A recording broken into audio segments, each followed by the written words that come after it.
একজন অভিনেতা কি করে এত সুন্দর লিখতে পারেন, তার জলজ্যান্ত উদাহরণ রাহুল অরুণোদয় বন্দ্যোপাধ্যায়। তার মৃত্যুর পর হঠাৎ চোখে ভেসে উঠল ফেসবুকের পাতায় তাঁর লেখা একটি কবিতা।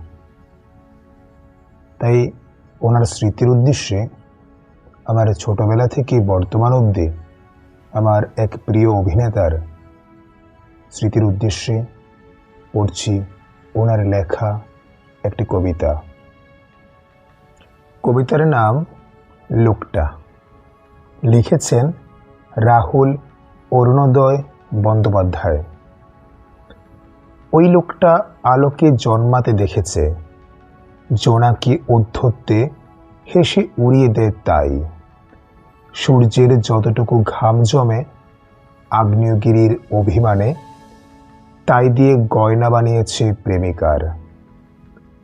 গেরস্তের যাবতীয় স্বস্তি চুক্তির কিস্তিগুলো ভাগিয়ে দিয়েছে পোষা ঝর্ণায়।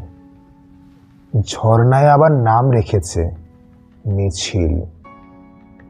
ঠিক যেভাবে নৌকার নাম রেখেছে বাঁশি। লোকটা নিজেও জানে সে অমর। লোকটা নিজেও জানে এই মুহূর্তে মারা যাবে। কে কার কথা শোনে? সেই জোয়ার ভাটা নিয়ে পূর্ণিমার সঙ্গে ঝগড়ায় ব্যস্ত।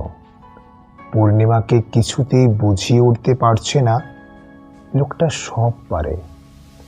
শুধু মায়ের বাত বাড়লে বুদ্ধ হয়ে যায় বিলকুল।